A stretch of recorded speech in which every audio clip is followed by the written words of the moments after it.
One question I frequently get asked is, do I need to buy a hydrometer to make wine? Now, a hydrometer is a fascinating, simple tool that can improve your winemaking skills no end. But do you really need one? We are going to dive into the reasons why you should buy one and the reasons why you may not actually need one. So stay tuned. One of the reasons why a lot of people refrain and resist buying and using a hydrometer is because they're quite sciencey and you have to do maths and numbers to work out quite why and how you're using them. But that isn't the case. There are so many applications online that will do all the mathematics for you and tell you exactly what those numbers mean. I've done a previous video about how to use a hydrometer, but this is the case of, should you use one? Do you need to use one? Are they relevant in your style of winemaking? They are a great asset for working out the sugar to liquid ratio in your wine. Once you know how much sugar is in your must, in your potential wine, you can work out the alcohol content that you'll probably end up with if your yeast goes all the way to dry and ferments all that sugar. You read the number at the start, you can then work out your potential alcohol. So if you want to know how strong your wine is going to be it 10%, 15%, 18, 20%, this will guide you about how much sugar you should be adding to the wine. So if you really want to know how strong that wine is going to be, buy one and use one. If you don't really care about the numbers, you just care about the taste, and that is a nice bottle of wine, regardless of alcohol percentage, be it 10, 15, 20%, who cares? It's a nice bottle of wine. Drink it, enjoy it, fantastic. You do not need to know the particular ABV, so you don't need one if that's the case.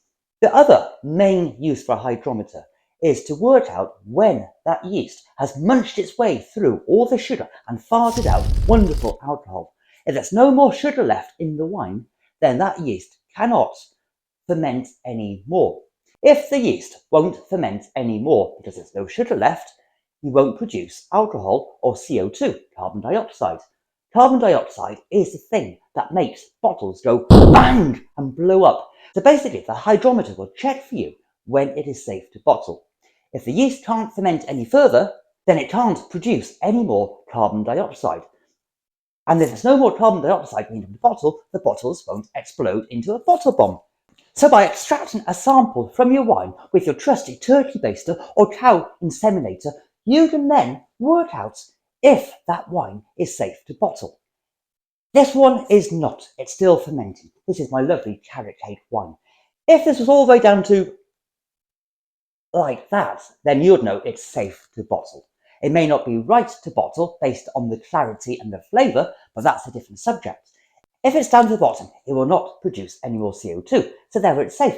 The hydrometer has then saved you clearing up that sticky mess all over your walls and on your floor. So that is another reason why you might want to invest in one.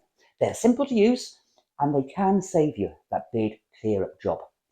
However, if you just give the yeast time to munch through the sugar and give it plenty of time and warmth and let it be and let it do naturally, that yeast will naturally munch through the sugar.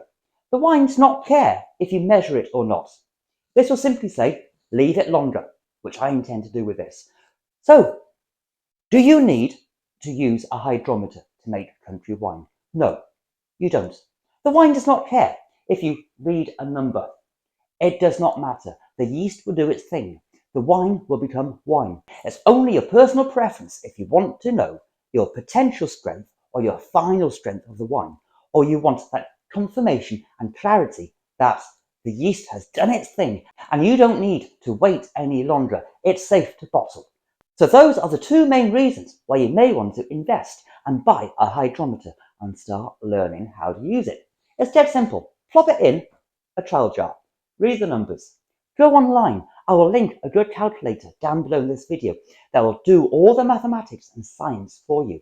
And it will tell you if your wine has finished fermenting and also your potential alcohol volume. So, as always, have a good taste of your wine. Let your taste buds guide you. Oh, that is good.